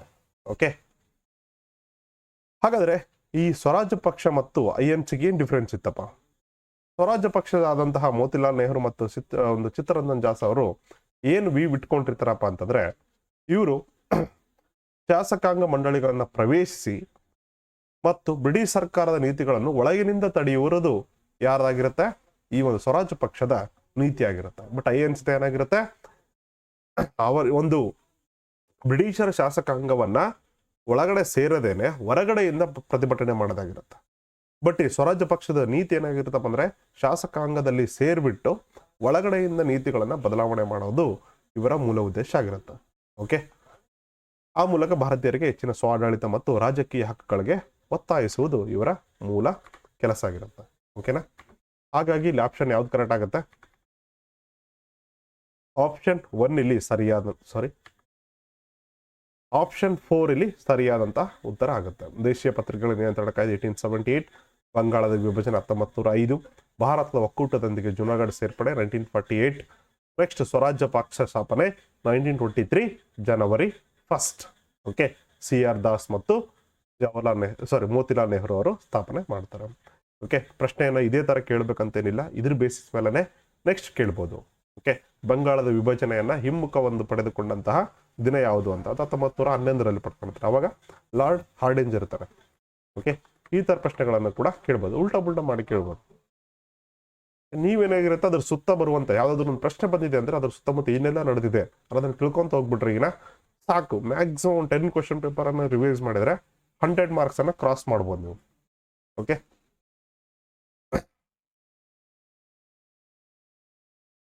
94ನೇ ಪ್ರಶ್ನೆ ನೋಡ್ರಿ. ಕೆಳಗಿನ ಹೇಳಿಕೆಗಳನ್ನು ಓದಿರಿ ಮತ್ತು ಅವುಗಳಿಗೆ ಸಂಬಂಧಿಸಿದ ಸರಿಯಾದ ಆಯ್ಕೆಯನ್ನು ಆರಿಸಿ. ಭೂಕಂದಾಯ ವಸೂಲಿಯನ್ನು ನೋಡಿಕೊಳ್ಳಲು ಕಡಿತ ವರ್ಗಡೆ ಎಂಬ ಅಧಿಕಾರಿಯನ್ನ ಯಾರು ನೇಮಕ ಮಾಡ್ತಾರೆ? ಮತ್ತೆ ಅವರು ಲಕ್ಕುಂಡಿ ಮತ್ತು ಸೂಡಿಗಳಲ್ಲಿ ಟಂಕಸಾಲೆಗಳನ್ನ ಸ್ಥಾಪಿಸಿದರು. ಈ ಮೇಲಿನ ಹೇಳಿಕೆಗಳು ಸಂಬಂಧಿಸಿರುವುದು ಯಾರಿಗೆ ಸಂಬಂಧಪಟ್ಟಿದೆಯಪ್ಪ? ರಾಷ್ಟ್ರಕೂಟರಿಗೆ, ಕಲ್ಯಾಣದ ಚಾಲುಕ್ಯರಿಗೆ, ಹೊಯ್ಸಳರಿಗೆ, ಗಂಗರಿಗೆ. ತಲಕಾಡಿನ ಗಂಗರು, ದ್ವಾರ ಸಮುದ್ರದ ಹೊಯ್ಸಳು, ಕಲ್ಯಾಣದ ಚಾಲುಕ್ಯರು, ಅದಕ್ಕಿಂತ ಮೊದಲು ಯಾರು ಬರ್ತಾರೆ, ಬಾದಾಮಿ ಚಾಲುಕ್ಯರು ಬರ್ತಾರೆ, ಮಾನ್ಯಕೇಟದ ರಾಷ್ಟ್ರಕೂಟರು. ಯಾರಿಗೆ ಈ ಒಂದು ಕಡಿತ ವರ್ಗಡೆ ಎನ್ನುವ ಒಂದು ಅಧಿಕಾರಿಯನ್ನ ನೇಮಕ ಮಾಡ್ತಾರೆ? ಯಾರು ಆಯ್ಕೆ ಮಾಡ್ತಾರೆ? ಯಾರಂದ್ರೆ ಕಲ್ಯಾಣದ ಚಾಲುಕ್ಯರು. ಓಕೆ, ಕಲ್ಯಾಣ ಅಂದ್ರೆ ಎಲ್ಲಿ ಬರುತ್ತೆ? ಬೀದರಲ್ಲಿ ಬರುತ್ತೆ, ಪ್ರೆಸೆಂಟ್ ಇರುವಂತಹ ಬೀದರದಲ್ಲಿ. ಇದೇ ಕಲ್ಯಾಣದಲ್ಲಿ ಏನ್ ಮಾಡ್ತಾರೆ, 12ನೇ ಶತಮಾನದಲ್ಲಿ ಬಸವಣ್ಣನವರು ಅನುಭವ ಮಂಟಪವನ್ನ ಕಟ್ಟುತ್ತಾರೆ. ಅಂದ್ರೆ ಅಲವ ಪ್ರಭುದೇವರವರ ನೇತೃತ್ವದಲ್ಲಿ ಅನುಭವ ಮಂಟಪವನ್ನ ಕಟ್ತಾರೆ. ಅದೇ ಕಲ್ಯಾಣ ನೋಡ್ರಿ. ಓಕೆ, ಆ ಕಲ್ಯಾಣದ ಚಾಲುಕ್ಯರನ್ನೇ ಈ ಭೂ ಕಂದಾಯ ವಸೂಲಿ ಮಾಡುವುದನ್ನ ಕಡಿತ ವರ್ಗಡೆ ಎಂಬ ಅಧಿಕಾರಿಯನ್ನ ನೇಮಕ ಮಾಡ್ತಾರೆ. ಓಕೆ, ಫಸ್ಟ್ ಕರ್ನಾಟಕವನ್ನ ದೀರ್ಘಾವಧಿಯವರೆಗೆ ಆಳ್ವಿಕೆ ಮಾಡಿದಂತ ಕೀರ್ತಿ ಯಾರಿಗೆ ಹೋಗುತ್ತದೆ? ಅದು ತಲಕಾಡಿನ ಗಂಗರಿಗೆ ಹೋಗುತ್ತೆ. ಓಕೆ, ಹಾಗಾದ್ರೆ ಸ್ವಲ್ಪ ಇವ್ರ ಬಗ್ಗೆ ಮಾಹಿತಿಯನ್ನ ನೋಡೋಣ ಅಂತ. ತಲಕಾಡಿನ ಗಂಗರ ರಾಜಧಾನಿ ಯಾವ್ದಂದ್ರೆ ಒಂದು ಕೋಲಾಲ ಅಥವಾ ಕೋಲಾರ ಅಂತೇಳಿ ಕರಿತೀವಿ. ಪ್ರೆಸೆಂಟ್ ಕೋಲಾರ ಇದೆ. ಅಥವಾ ಇನ್ನೊಂದು ತಳವರಪುರ ಅಥವಾ ತಲಕಾಡು. ತಲಕಾಡು ಅನ್ನೋದು ಮೈಸೂರಿನಲ್ಲಿ ಕಂಡು ಬರುತ್ತೆ. ಓಕೆ, ಇಲ್ಲಿ ಅಲುಮೇಲಮ್ಮ ಅಂತೇಳಿ ಬರ್ತಾರೆ. ಅವರು ಒಂದು ಶಾಪವನ್ನು ಕೂಡ ಕೊಟ್ಟಿದ್ದಾರೆ ಮೈಸೂರು ರಾಜ್ಯರಿಗೆ, ಮಕ್ಕಳಾಗಬಾರ್ದು, ಮತ್ತೇನಪ್ಪ ಅಂದ್ರೆ ತಲಕಾಡು ಮರಳಾಗಲಿ ಅಂತೇಳಿ ಶಾಪ ಕೊಟ್ಟಿದ್ದಾರೆ. ಈಗಲೂ ತಲಕಾಡಲ್ಲಿ ನೀವೇನಾದ್ರೂ ಭೇಟಿ ಕೊಟ್ಟಿರಂದ್ರೆ ಸಂಪೂರ್ಣವಾಗಿ ತಲಕಾಡು ಮರಳಿನಿಂದ ತುಂಬೋಗಿದೆ. ಓಕೆ, ನೆಕ್ಸ್ಟ್ ಮಾನ್ಯಪುರ ಅಥವಾ ಮಣ್ಣೆ ಅಂತೇಳಿ ಕರಿತೀವಿ. ಮಾನಕುಂದ. ಓಕೆ, ಮಾನ್ಯಪುರ ಅಥವಾ ಮಣ್ಣೆ ಅನ್ನೋದು ಇದು ರಾಜಧಾನಿಗಳಾಗಿರ್ತವೆ. ಹಾಗೆ ರಾಜರ ಲಾಂಛನ ಕೂಡ ತುಂಬಾ ಇಂಪಾರ್ಟೆಂಟ್ ಕರ್ನಾಟಕ ಇತಿಹಾಸ ಅಂತ ಬಂದಾಗ. ಓಕೆ, ತಲಕಾಡಿನ ಗಂಗರ ರಾಜಲಾಂಛನ ಯಾವ್ದಾಗಿತ್ತು? ಮದಗಜ ಆಗಿತ್ತು. ಹಾಗಾದ್ರೆ ಇವರ ಗುರುಗಳು ಯಾರು? ಓಕೆ, ಪ್ರತಿಯೊಂದು ಸಾಮ್ರಾಜ್ಯ ಸ್ಥಾಪನೆ ಮಾಡಬೇಕಾದ್ರೆ ಅದ್ರ ಹಿಂದೆ ಒಬ್ಬೊಬ್ಬ ಗುರು ಇದ್ದಾನೆ. ಹಾಗಾದ್ರೆ ಈ ಗುರುಗಳು ಯಾರಂದ್ರೆ ಜೈನ ಗುರು ಸಿಂಹನಂದಿ ಅನ್ನತ ಇಲ್ಲಿ ಗುರುಗಳಾಗಿರ್ತಾರೆ. ಹಾಗಾದ್ರೆ ಇವರ ಮೂಲ ಏನು? ಶಿಕಾರಿಪುರ ಶಾಸನದ ಪ್ರಕಾರ ಗಂಗದತ್ತನ ವಂಶದವರು ಮತ್ತು ಇಕ್ಷಾಕು ವಂಶದವರೆಂದು ಹೇಳಿಕೊಂಡಿದ್ದಾರೆ. ಸುಮಾರು 27 ರಾಜ್ಯಗಳಿಂದ ಈ ರಾಜ್ಯ ಆಳಲ್ಪಟ್ಟಿದೆ. ದಂತಕಥೆಯ ಪ್ರಕಾರ ಏನಾಗಿದೆಪ್ಪ ಅಂದ್ರೆ ಇಲ್ಲಿ ದಡಿಗ ಮಾದಪ್ಪ ಅಂತೇಳಿ ಇಬ್ರು ಇರ್ತಾರೆ. ಓಕೆ, ಇವ್ರು ಏನ್ ಮಾಡ್ತಾರಪ್ಪ ಅಂದ್ರೆ ಕೋಲಾರದಲ್ಲಿದ್ದ ಬಾಣರನ್ನ ಸೋಲಿಸ್ಬಿಟ್ಟು ಈ ಗಂಗ ಸಾಮ್ರಾಜ್ಯವನ್ನ ಕಟ್ಟುತ್ತಾರೆ ಅಂತೇಳಿ ಹೇಳ್ತಾರೆ. ಓಕೆ, ಹಾಗಾದ್ರೆ ಸ್ಥಾಪಕರು ಯಾರು? ಇಲ್ಲಿ ದಡಿಗ ಅಂತೇಳಿ ಬರ್ತಾನೆ, ಅಥವಾ ಆತನ ಇನ್ನೊಂದು ಏನಂತ ಕರಿತೀವಿ ಕೊಂಗಣಿ ವರ್ಮ ಅಂತೇಳಿ ಕೂಡ ಕೆಲವು ಪುಸ್ತಕದಲ್ಲಿದೆ. ಓಕೆ, ದಡಿಗ ಮತ್ತು ಮಾಧವ ಈ ತಲಕಾಡಿನ ಗಂಗರ ಸ್ಥಾಪಕ ಆಗಿರ್ತಾರೆ. ಓಕೆ, ನೆಕ್ಸ್ಟ್ ಕಲ್ಯಾಣದ ಚಾಲುಕ್ಯರು. ಕಲ್ಯಾಣ ಚಾಲುಕ್ಯರಲ್ಲಿ ದಿ ಮೋಸ್ಟ್ ಇಂಪಾರ್ಟೆಂಟ್ ಅಂದ್ರೆ 6ನೇ ವಿಕ್ರಮಾದಿತ್ಯನ ಮೇಲೆ ಪ್ರಶ್ನೆ ಬರುವ ಚಾನ್ಸಸ್ ತುಂಬಾ ಇರುತ್ತೆ. ಓಕೆ, ಯಾಕೆ ಹೇಳ್ತಿದ್ದೀನಿ ಅಂದ್ರೆ ಈತ ಚಾಲುಕ್ಯ ಶಕೆ ಅಂತೇಳಿ ಪ್ರಾರಂಭ ಮಾಡ್ತಾರೆ, ಅಥವಾ ವಿಕ್ರಮ ಶಕೆ ಅಂತೇಳಿ ಕೂಡ ಕರಿಬಹುದು. 1076ರಲ್ಲಿ ವಿಕ್ರಮ ಶಕೆಯನ್ನ ಪ್ರಾರಂಭ ಮಾಡ್ತಾರೆ. ಹಾಗೆ ಈತನ ರಾಣಿ ಕೂಡ ತುಂಬಾ ಇಂಪಾರ್ಟೆಂಟ್, ಚಂದ್ರಲೇಖ ಅಂತೇಳಿ ಕರಿತೀವಿ. ಈಕೆನನ್ನ ನೃತ್ಯ ವಿದ್ಯಾಧರಿ, ಅಭಿನವ ಸರಸ್ವತಿ ಅಂತೇಳಿ ಕೂಡ ಕರಿತಾ ಇದ್ರು. ಹಾಗೆ ಈತನ ಒಂದು ಆಸ್ಥಾನದಲ್ಲಿ ಇನ್ನೊಂದು ಮೋಸ್ಟ್ ಇಂಪಾರ್ಟೆಂಟ್ ಘಟನೆ ನಡೆಯುತ್ತೆ. ಏನಂದ್ರೆ ಕಾಶ್ಮೀರದ ಕವಿ ಬಿಲ್ಹಣ ಅಂತ ಆಗಿದೆ. ಬಿಲ್ಹಣ ಏನಾಗುತ್ತಪ್ಪ ಅಂದ್ರೆ ಈತನ ಆಸ್ಥಾನಕ್ಕೆ ಬಂದಿರ್ತಾನೆ, 6ನೇ ವಿಕ್ರಮಾದಿತ್ಯ ಆಸ್ಥಾನಕ್ಕೆ ಬರೀತಾನೆ. ಹಾಗೆ ಈತ ವಿಕ್ರಮಾಂಕ ದೇವಚರಿತ ದೇವ ಚರಿತ ಎನ್ನುವ ಒಂದು ಕೃತಿಯನ್ನು ಕೂಡ ಬರೀತಾನೆ. ಓಕೆ, ವಿಜ್ಞಾನೇಶ್ವರ, ನಯಸೇನ ಮತ್ತು ಕೀರ್ತಿವರ್ಮ ಈತನ ಆಸ್ಥಾನದಲ್ಲಿ ಇದ್ರು. ಹಾಗೆ ಇನ್ನೊಂದು ಮೋಸ್ಟ್ ಇಂಪಾರ್ಟೆಂಟ್ ದೇವಾಲಯಗಳ ಚಕ್ರವರ್ತಿ ಎಂದೇ ಕರೆಯಲಾದಂತಹ ಇಟಗಿಯ ಮಹಾದೇವ ದೇವಾಲಯವನ್ನ ಯಾರು ಕಟ್ತಾರೆ? 6ನೇ ವಿಕ್ರಮಾದಿತ್ಯನ ದಂಡಧೀಶನಾದಂತಹ ಮಹಾದೇವ ನಿರ್ಮಾಣ ಮಾಡ್ತಾರೆ. ಹಾಗೆ ಈ ಮಹಾದೇವ ದೇವಾಲಯ ಏನಿದೆಯಪ್ಪ ಅಂದ್ರೆ ನಾಗರ ಶೈಲಿಯಲ್ಲಿ ಕಂಡು ಬರುತ್ತೆ. ಓಕೆ, ದ್ರಾವಿಡ ಮತ್ತು ವೇಸರ ಶೈಲಿಯನ್ನು ಮಿಶ್ರಣ ಮಾಡಿದ್ರೆ ಬರುವಂತದ್ದೇ ನಾಗರ ಶೈಲಿ. ನೆಕ್ಸ್ಟ್ 3ನೇ ಸೋಮೇಶ್ವರ ಕೂಡ ಮೋಸ್ಟ್ ಇಂಪಾರ್ಟೆಂಟ್. ಈತನೊಂದು ಕೃತಿ ಬರುತ್ತೆ ಮಾನಸೋಲ್ಲಾಸ ಅಂತೇಳಿ, ಅಥವಾ ಇದನ್ನ ಇನ್ನೊಂದು ಏನಂತ ಕರಿತೀವಿ ನಾವು ಅಭಿಲಷಿ ಸಾರ್ಥ ಚಿಂತಾಮಣಿ ಅಂತೇಳಿ ಸಂಸ್ಕೃತದಲ್ಲಿದೆ. ನೆಕ್ಸ್ಟ್ ವಿಕ್ರಮಾಭ್ಯುದಯ ಅನ್ನೋ ಒಂದು ಕೃತಿಯನ್ನು ಕೂಡ ಈ 3ನೇ ಸೋಮೇಶ್ವರ ಬರೀತಾನೆ.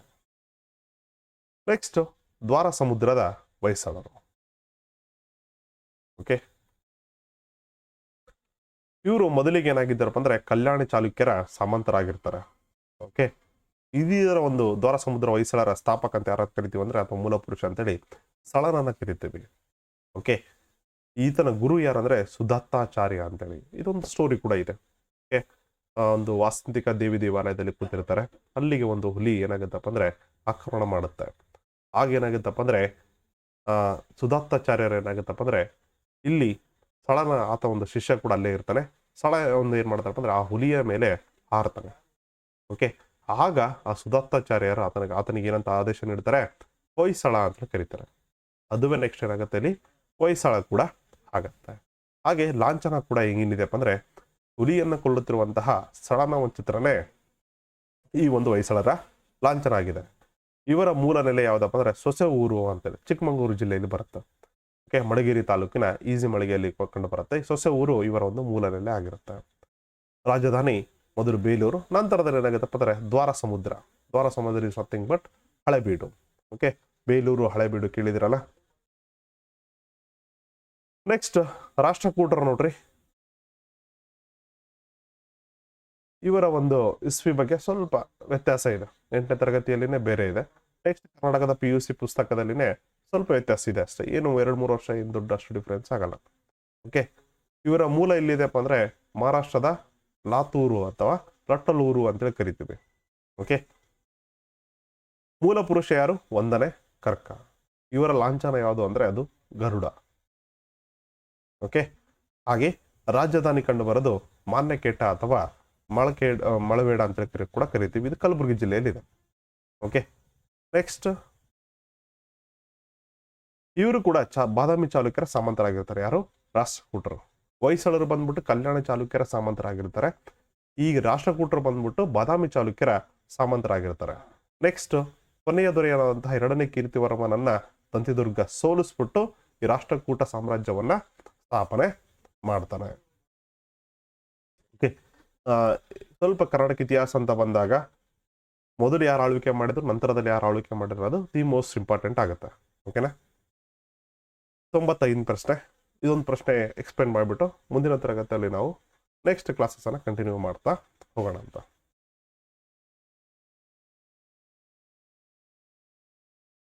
ಕೆಳಗಿನ ಹೇಳಿಕೆಗಳನ್ನು ಓದಿರಿ ಮತ್ತು ಸರಿಯಾದ ಆಯ್ಕೆಯನ್ನು ಆರಿಸಿ ಅಂತ ಕೊಟ್ಟಿದ್ದಾನೆ. ಗೌತಮ ಬುದ್ಧನ ಮೊಟ್ಟ ಮೊದಲ ಬೋಧನೆಯು ಧರ್ಮಚಕ್ರ ಪರಿವರ್ತನ ಎಂದು ಕರೆಯಲ್ಪಟ್ಟಿದೆ. ಗೌತಮ ಬುದ್ಧನ ಪಂಚಪ್ರತಿಜ್ಞೆಗಳನ್ನು ಬೋಧಿಸಿದನು. ಪಂಚಪ್ರತಿಜ್ಞೆ ಆತ ಬೋಧಿಸಲ್ಲ, ಯಾರು ಬೋಧಿಸ್ತಾರೆ? ಮಹಾವೀರ ಬೋಧಿಸ್ತಾನೆ. ಓಕೆ, ಜೈನ ಧರ್ಮದ 24ನೇ ತೀರ್ಥಂಕರಾದಂತಹ ಮಹಾವೀರ ಬೋಧನೆ ಮಾಡ್ತಾನೆ. ವರ್ಧಮಾನ ಮಹಾವೀರನು ಅಷ್ಟಾಂಗಿಕ ಮಾರ್ಗವನ್ನು ಬೋಧಿಸ್ತಾರೆ. ಅಷ್ಟಾಂಗ ಮಾರ್ಗಿಕವನ್ನು ಯಾರು ಬೋಧಿಸ್ತಾರೆ ಅಂದ್ರೆ ಅದು ಗೌತಮ ಬುದ್ಧ ಬೋಧಿಸ್ತಾರೆ. ನೆಕ್ಸ್ಟ್ ವರ್ಧಮಾನ ಮಹಾವೀರನು ಗುಜರಾತಿನ ಪಾವಪುರಿ ಎಂಬಲ್ಲಿ ನಿರ್ವಾಣ ಹೊಂದಿದನು. ಇದು ಗುಜರಾತ್ ಬರೋದಲ್ಲ, ಪಾವಪುರಿ ಅನ್ನೋದು ಎಲ್ಲಿದೆಯಪ್ಪ ಅಂತಂದ್ರೆ ಇದು ಬಿಹಾರದಲ್ಲಿದೆ. ಇವನ್ ಕೂಡ ಬುದ್ಧ ಕೂಡ ನಿರ್ವಾಣ ಹೊಂದದು ಕುಶಿನಗರದಲ್ಲಿ, ಅದು ಬಿಹಾರದ ಕುಶಿನಗರದಲ್ಲಿ ನಿರ್ವಾಣ ಹೊಂತಾನೆ. ಅದೇ ತರ ಮಹಾವೀರ ಕೂಡ ಬಿಹಾರದ ಪಾವಪುರಿಯಲ್ಲಿ ನಿರ್ವಾಣ ಹೊಂತಾನೆ. ಇದು ಕೂಡ ತಪ್ಪಾಗತ್ತೆ ಹೇಳಿಕೆ. ಸಿ ಕೂಡ ತಪ್ಪಾಗತ್ತೆ, ಬಿ ಕೂಡ ತಪ್ಪಾಗುತ್ತೆ. ಹಾಗಾಗಿ ಆಪ್ಷನ್ ಯಾವ್ದಪ್ಪ ಅಂದ್ರೆ ಕೇವಲ ಎ ಮಾತ್ರ ಸರಿಯಾಗಿರುತ್ತೆ. ಯಾಕಂದ್ರೆ ಗೌತಮ ಬುದ್ಧನ ಮೊಟ್ಟ ಮೊದಲ ಬೋಧನೆ ಏನೇನಂತ ಕರಿತೀವಿ? ಧರ್ಮಚಕ್ರ ಪರಿವರ್ತನ ಅಂತೇಳಿ ಕೂಡ ಕರಿತೀವಿ. ಓಕೆ, ಬುದ್ಧ ಮತ್ತು ವರ್ಧಮಾನ ಮಹಾವೀರನನ್ನ ನೋಡೋದಾದ್ರೆ ಮೊದಲು ಬರೋದು ಯಾರಪ್ಪ ಅಂದ್ರೆ ವರ್ಧಮಾನ ಮಹಾವೀರ ಬರ್ತಾನೆ. ತದನಂತರದಲ್ಲಿ ಗೌತಮ ಬುದ್ಧ ಬರ್ತಾನೆ. ಓಕೆ, ಈತನ ಜನನ ನೋಡ್ರಿ. ವರ್ಧಮಾನ ಮಹಾವೀರನ ಜನ ವೈಶಾಲಿ ಬಳಿಯ ಕುಂದ ಗ್ರಾಮದಲ್ಲಿ ಆಗತ್ತೆ. ಓಕೆ, ಹಾಗೆ 13 ವರ್ಷಗಳ ಸತತ ಧ್ಯಾನದ ನಂತರ 42ನೇ ವಯಸ್ಸಿನಲ್ಲಿ ಈತನಿಗೆ ಜುಂಬಿಕ ಗ್ರಾಮದ ಬಳಿ ಇರುವ ರುಜುಪಾಲಿಕ ನದಿಯ ದಡದ ಮೇಲೆ ಕೈವಲ್ಯ ಅಥವಾ ಕೆವಲಿನ್ ಎನ್ನುವ ಒಂದು ಜ್ಞಾನ ಆಗುತ್ತೆ. ಓಕೆ, ನೆಕ್ಸ್ಟ್ ಇದನ್ನ ಜ್ಞಾನ ಪರಾಕಾಷ್ಠೆ ಅಂತ ಕರಿತೀವಿ. ಇಲ್ಲಿ ಗೌತಮ ಬುದ್ಧನ ಮೊಟ್ಟ ಮೊದಲ ಬೋಧನೆಯನ್ನ ಧರ್ಮಚಕ್ರ ಪರಿವರ್ತನ ಅಂತ ಕರೆದ್ರೆ, ಇಲ್ಲಿ ಮಹಾವೀರನ ಜ್ಞಾನವನ್ನು ಏನಂತ ಕರಿತೀವಿ ನಾವು? ಕೆವಲಿನ್ ಜ್ಞಾನ ಅಂತ ಕರಿತೀವಿ. ಪ್ಲಸ್ ಇದನ್ನ ಇನ್ನೊಂದೇನಂತ ಕರಿತೀವಿ? ಜ್ಞಾನ ಪರಾಕಾಷ್ಠೆ ಅಂತೇಳಿ ಕೂಡ ಕರಿತೀವಿ. ಹಾಗೆ ಬಿಹಾರದ ಪಾವದಲ್ಲಿ ತಮ್ಮ ಮೊಟ್ಟ ಮೊದಲ ಧರ್ಮೋಪದೇಶವನ್ನ ಮಾಡ್ತಾರೆ. ಓಕೆ, ಹಾಗೆ ಮೊಟ್ಟ ಮೊದಲ ದೀಕ್ಷೆಯನ್ನು ಕೂಡ ಯಾರಿಗೆ ನೀಡ್ತಾನೆ? ಹೋಸಲನಿಗೆ ನೀಡ್ತಾನೆ. 72ನೇ ವಯಸ್ಸಿನಲ್ಲಿ ಬಿಹಾರದ ಪಾವಪುರಿಯಲ್ಲಿ ಇವರು ನಿಧನ ಆಗ್ತಾರೆ. ಸ್ವಲ್ಪ ಡೇಟ್ಗಳು ಹೆಚ್ಚು ಕಡಿಮೆ ಇದ್ದಾವೆ. ಆಡಳಿತ ನಾನು ಪಂಚತತ್ವಗಳನ್ನ ಯಾರು ಹೊರಡಿಸ್ತಾರಪ್ಪ ಅಂತಂದ್ರೆ ಅದು ಮಹಾವೀರ ಹೊರಡಿಸ್ತಾರೆ. ಅಹಿಂಸೆ, ಸತ್ಯ, ಅಸ್ಥೇಯ, ಅಪರಿಗ್ರಹ ಮತ್ತು ಬ್ರಹ್ಮಚರ್ಯ ಅಂತ ಹೇಳ್ಬಿಟ್ಟು ಈ 4 ಜೈನ ಧರ್ಮಕ್ಕೆ ಸಂಬಂಧಪಟ್ಟಂತಹ ಪಂಚ ತತ್ವಗಳು ಇಲ್ಲಿದೆ ನೋಡ್ರಿ. ಗೌತಮ ಬುದ್ಧನ ಪಂಚ ಪ್ರತಿಜ್ಞೆಗಳು ಬೋಧಿಸಿದಾರೆ ಅಂತ ಹೇಳಿದೀರಾ, ಇದು ಆಕ್ಚುಲಿ ಯಾರು ಬೋಧನೆ ಮಾಡ್ತಾರೆ? ಜೈನ ಧರ್ಮದಲ್ಲಿ ಇದಾವೆ. ಓಕೆ, ಅಹಿಂಸೆ, ಸತ್ಯ, ಅಸ್ಥೇಯ, ಅಪರಿಗ್ರಹ ಮತ್ತು ಬ್ರಹ್ಮಚಾರ್ಯ ಅಂತ. ಆದ್ರೆ ಬೌದ್ಧ ಧರ್ಮದಲ್ಲಿ ಏನೆಲ್ಲ ಇದೆ ವಿಶೇಷತೆ ಅನ್ನೋದನ್ನ ನೋಡ್ತಾ ಹೋಗೋಣ. ಓಕೆ, ನಿಮ್ಗೆ ಏನಾದ್ರು ಡೌಟ್ಸ್ ಇದ್ರೆ ದಯವಿಟ್ಟು ಕಮೆಂಟ್ಸ್ ಅಲ್ಲಿ ತಿಳಿಸಿರಿ. ನೆಕ್ಸ್ಟ್ ಡೇ ಏನಾಗುತ್ತಪ್ಪ, ನೆಕ್ಸ್ಟ್ ನಾಳೆ ದಿನ ಕ್ಲಾಸ್ ಮಾಡಬೇಕಾದ್ರೆ ನಿಮ್ಗೆ ಅದನ್ನ ಕ್ಲಾರಿಫಿಕೇಶನ್ ಮಾಡ್ತಾ ಹೋಗೋಣ ಅಂತ. ಓಕೆ, ಇವರು ಸಿದ್ಧಾರ್ಥ ಅಂತೇಳಿ ಜನ್ಮನಾಮ, ಸಿದ್ಧಾರ್ಥ ಅಂತೇಳಿ ಕರಿತಿರ್ತಾರೆ. ಈತ ಹುಟ್ಟಿದ್ದೆಲ್ಲಪ್ಪ ಅಂದ್ರೆ ಲುಂಬಿನಿ ವನದಲ್ಲಿ ಹುಟ್ಟುತ್ತಾರೆ. ನೇಪಾಳದ ಲುಂಬಿನಿ ವನದಲ್ಲಿ ಹುಟ್ಟುತ್ತಾನೆ. ಚಾಕ್ಯ ಕುಲದ ರಾಜಮನೆತನಕ್ಕೆ ಸೇರಿದತ. ಓಕೆ, ಈತರ ಮೊದಲ ಗುರು ಯಾರು? ಅಲರ ಕಲಾಮನ. ಓಕೆ, ಈತನಿಂದ ಸಂಖ್ಯಾ ಸಿದ್ಧಾಂತವನ್ನ ಪರಿಚಯ ಆಗತ್ತೆ. ಹಾಗೆ ಇನ್ನೊಬ್ಬ ಗುರು ಬರ್ತಾನೆ, ಗುರು ಉದ್ರಾಕ ಅಂತೇಳಿ. ಈತನಿಂದ ಏನ್ ಮಾಡ್ತಾರೆ? ಗಯಾದಲ್ಲಿ ಏಕಾಗ್ರತೆ ಚಿತ್ತತೆ ಅಂದ್ರೆ ಮೆಡಿಟೇಷನ್ ಅನ್ನ ಹೇಗ್ ಮಾಡ್ಬೇಕು ಅನ್ನೋದನ್ನ ಕಲಿತಾನೆ. ನೆಕ್ಸ್ಟ್ ಜ್ಞಾನೋದಯ ಯಾವಾಗ ಆಗುತ್ತೆ? ಓಕೆ, ಇಲ್ಲಿ ಮಹಾವೀರನಿಗೆ 13 ವರ್ಷ ತಪಸ್ಸಾದ್ಮೇಲೆ ಜೃಂಬಿಕ ವನದಲ್ಲಿ ಆಗುತ್ತೆ. ಓಕೆ, ಹಾಗೆ ಇಲ್ಲಿ ನೋಡ್ರಿ, ಬಿಹಾರದ ಬೋಧಗಯ ಎಂಬ ಹಳ್ಳಿಯ ನೀಲಾಂಜನ ಅಥವಾ ಲೀಲಾಜನ ನದಿಯ ದಡದ ಮೇಲೆ ಬೋಧಿ ವೃಕ್ಷದ ಕೆಳಗೆ ಜ್ಞಾನೋದಯವನ್ನ ಪಡಿತಾನೆ. ಯಾರು? ಬುದ್ಧ. ಓಕೆ, ಬುದ್ಧ ಜ್ಞಾನೋದಯ ನಂತರ ಈತ ಮೊದಲಿಗೆ ಎಲ್ಲಿಗೆ ಹೋಗ್ತಾರೆ? ಬನಾರಸ್ ಸಮೀಪದ ಸಾರನಾಥಕ್ಕೆ ಹೋಗ್ತಾನೆ. ಇಲ್ಲಿ ಒಂದು ಜಿಂಕೆ ವನ ಇರುತ್ತೆ. ಅಲ್ಲಿ ಏನಾಗುತ್ತಪ್ಪ ಅಂದ್ರೆ ತನ್ನ ಒಂದು ಮೊಟ್ಟ ಮೊದಲ ಬೋಧನೆಯನ್ನ ಮಾಡ್ತಾರೆ. ಇದನ್ನೇನಂತ ಕರಿತೀವಿ ನಾವು? ಧರ್ಮಚಕ್ರ ಪ್ರವರ್ತನ ಅಂತೇಳಿ ಕೂಡ ಕರಿತೀವಿ. ಇಲ್ಲಿ ಬುದ್ಧನು ಚತುರ್ ಆರ್ಯ ಸತ್ತ ಅಂದ್ರೆ 4 ಆರ್ಯ ಸತ್ಯಗಳನ್ನ ನುಡಿತಾನೆ. ಹಾಗೂ ಅಷ್ಟಾಂಗಿಕ ಮಾರ್ಗವನ್ನ ಬೋಧನೆ ಮಾಡ್ತಾನೆ. Very important. ಅಷ್ಟಾಂಗಿಕ ಮಾರ್ಗ ಯಾರು ಬೋಧನೆ ಮಾಡ್ತಾರೆ? ಬುದ್ಧ. ಹಾಗೆ ಚತುರ್ ಆರ್ಯ ಸತ್ತ. ಓಕೆ, ಚತುರ್ ಆರ್ಯ ಸತ್ಯಗಳನ್ನ ನೀಡ್ತಾನೆ. 4 ಸತ್ಯಗಳನ್ನ ಹೇಳ್ತಾನೆ ಅಂತ. ಓಕೆ, ನೆಕ್ಸ್ಟ್ ಬೌದ್ಧ ಧರ್ಮದ ಮುಖ್ಯ ಬೋಧನೆಗಳು 4 ಉದಾತ್ತ ಸತ್ಯಗಳು. ಅದೇ ಆರ್ಯ ಸತ್ಯ ಅಂದ್ರೂ ಕೂಡ ಒಂದೇ, ಉದಾತ್ತ ಸತ್ಯ ಅಂದ್ರೂ ಕೂಡ ಒಂದೇ. ಏನಪ್ಪ ಇದು? ದುಃಖದ ಸತ್ಯ. ಆಸೆಯ ದುಃಖಕ್ಕೆ ಮೂಲ ಅಂತ ಕೊಡ್ತಾನೆ. ಓಕೆ, ಹಾಗೆ ದುಃಖದ ಕಾರಣದ ಸತ್ಯ ಅಂದ್ರೆ ಆ ದುಃಖ ಎದಕ್ ಬರುತ್ತೆ ಅನ್ನೋದನ್ನು ಕೂಡ ಕಾರಣವನ್ನ ನೀಡ್ತಾನೆ. ದುಃಖದ ಒಂದು ಅಂತ್ಯದ ಸತ್ಯ, ಅದನ್ನು ಯಾವ ರೀತಿ ನಾವು ನಿರ್ಮೂಲನೆ ಮಾಡಬಹುದು ದುಃಖವನ್ನ ಅನ್ನೋದನ್ನು ಕೂಡ ಹೇಳ್ತಾನೆ. ನೆಕ್ಸ್ಟ್ ದುಃಖದ ಅಂತ್ಯದ ಹಾದಿಯ ಸತ್ಯ, ಮಧ್ಯ ಮಾರ್ಗ ಅಂತ ಕರಿತೀವಿ. ಓಕೆ, ಈ 4 ಉದಾತ್ತ ಸತ್ಯಗಳನ್ನ ಅಂದ್ರೆ ಈ ದುಃಖವನ್ನ ಸಂಪೂರ್ಣವಾಗಿ ನಿವಾರಣೆ ಕೂಡ ಮಾಡಬಹುದು. ಅದಕ್ಕೆ ನಾವೇನಂತ ಮಾಡ್ಬೇಕು? ಅಷ್ಟಾಂಗ ಮಾರ್ಗವನ್ನ ಹಿಡಿದ್ರೆ ಈ ಎಲ್ಲಾ ದುಃಖಕ್ಕೆ ಪರಿಹಾರ ಇದೆ ಅಂತ ಹೇಳ್ಬಿಟ್ಟು ಬುದ್ಧ ಹೇಳ್ತಾನೆ. ಹಾಗೆ ದಿ ಮೋಸ್ಟ್ ಇಂಪಾರ್ಟೆಂಟ್ ಏನಾಗುತ್ತಪ್ಪ ಅಂದ್ರೆ ಬೌದ್ಧ ಅಂತ ಬಂದ್ರೆ ಇಲ್ಲಿ ಬೌದ್ಧ ಸಮ್ಮೇಳನಗಳು ದಿ ಮೋಸ್ಟ್ ಇಂಪಾರ್ಟೆಂಟ್ ಆಗುತ್ತೆ. ಈ ಚಾರ್ಟ್ ಅನ್ನು ಒಂದ್ಸಲ ನೋಡ್ಕೊಳ್ರಿ. ಓಕೆ, ಒಟ್ಟು 4 ಸಮ್ಮೇಳನಗಳಿದಾವೆ. 5 ಒಂದು ಬರುತ್ತೆ, ಬಟ್ ಅಷ್ಟು ನೆಸೆಸಿಟಿ ಇಲ್ಲ. ಓಕೆ, 483ರಲ್ಲಿ ರಾಜಗೃಹದಲ್ಲಿ ನಡೆಯುತ್ತೆ. ಪೋಷಕ ರಾಜ ಯಾರು? ಅಜಾತ ಶತ್ರು. ಅಧ್ಯಕ್ಷತೆ ಯಾರು ವಹಿಸಿರ್ತಾರೆ? ಮಹಾಕಶ್ಯಪ ವಹಿಸಿರ್ತಾನೆ. ಓಕೆ, ನೆಕ್ಸ್ಟ್ 383ರಲ್ಲಿ ಬಿಹಾರದಲ್ಲಿ ನಡೆಯುತ್ತೆ, ಅಂದ್ರೆ ವೈಶಾಲಿಯಲ್ಲಿ ನಡೆಯುತ್ತೆ. ಅವಾಗ ಅದರ ಪೋಷಕ ರಾಜ ಕಾಲ ಅಶೋಕ ಆಗಿರ್ತಾನೆ. ಅಧ್ಯಕ್ಷತೆ ಸಭಾಕಾಮಿ ವಹಿಸಿರ್ತಾನೆ. ನೆಕ್ಸ್ಟ್ 3ನೇದು ಪಾಣಾಲಿಪುತ್ರದಲ್ಲಿ ವಹಿಸಿರ್ತಾನೆ, ಆಗ ಅಶೋಕ ರಾಜ ಇರ್ತಾನೆ. ಓಕೆ, ಅಧ್ಯಕ್ಷತೆಯನ್ನ ವಸುಮಿತ್ರ ವಹಿಸಿರ್ತಾನೆ. ನೆಕ್ಸ್ಟ್ 4ನೇದು ಕನಿಷ್ಕ. ಓಕೆ, ಕ್ರಿಸ್ತಶಕ 72ರಲ್ಲಿ ಶಾಲಿವಾನ ಶಕ ಅಂತ ಕರಿತೀವಲ್ಲ, ಶಕ ಸಂವತ್ಸರ ಕೂಡ ಪ್ರಾರಂಭ ಆಗುತ್ತೆ. ಕಾಶ್ಮೀರದ ಕುಂಡಲಿವನದಲ್ಲಿ ನಡೆಯುತ್ತೆ. ಉಪಾಧ್ಯಕ್ಷ ಬಂದ್ಬಿಟ್ಟು ಅಶ್ವಘೋಷ ಇರ್ತಾನೆ. ಓಕೆ, ಇಷ್ಟು 95 ಒಂದು ಪ್ರಶ್ನೆಗಳ ಇನ್ ಡೀಟೇಲ್ ಎಕ್ಸ್ಪ್ಲನೇಷನ್ ಆಯ್ತು. ನಾಳೆ ದಿನ ಅಥವಾ ಮುಂದಿನ ಒಂದು ತರಗತಿಯಲ್ಲಿ ಏನಾಗುತ್ತಪ್ಪ ಅಂದ್ರೆ ಈ 96ನೇ ಪ್ರಶ್ನೆಯಿಂದ ಹಿಡಿದು 120 ಕ್ವಶನ್ ವರೆಗೂ ಕೂಡ ನಾವು ಎಕ್ಸ್ಪ್ಲೇನ್ ಮಾಡ್ತಾ ಹೋಗೋಣ. 15 ಕ್ವಶನ್ಸ್ ಅನ್ನು ನಾವು ಕವರ್ ಮಾಡ್ತೀವಿ ನೆಕ್ಸ್ಟ್ ಡೇ ಕ್ಲಾಸಸ್ ಅಲ್ಲಿ. ಸ್ವಲ್ಪ ಇವತ್ತು ಟೆಕ್ನಿಕಲ್ ಇಶ್ಯೂ ಕಾರಣದಿಂದಾಗಿನೇ ಬಫರಿಂಗ್ ಆಗ್ತಾ ಇತ್ತು, ವಿಡಿಯೋ ಅಷ್ಟು ಕ್ವಾಲಿಟಿ ಬರಲಿಲ್ಲ. ಅದಕ್ಕೋಸ್ಕರ ರೆಕಾರ್ಡೆಡ್ ವಿಡಿಯೋನ ಕೊಡ್ತಾ ಇದ್ದೀವಿ. ಇವತ್ತೊಂದಿನ ಅಡ್ಜಸ್ಟ್ ಮಾಡ್ಕೊಳ್ಳಿ. ನಾಳೆಯಿಂದ ನಿಮಗೆ ಲೈವ್ ಕ್ಲಾಸಸ್ ಇರುತ್ತೆ. ನಿಮ್ಗೆ ಯಾವುದೇ ರೀತಿಯಿಂದ ಡೌಟ್ಸ್ ಇದ್ರೂ ಕೂಡ ನೇರವಾಗಿ ಆ ಕ್ಲಾಸಸ್ಸಲ್ಲೇ ಕೇಳ್ಬೋದು. Thank you so much. See you tomorrow at same time 6 PM.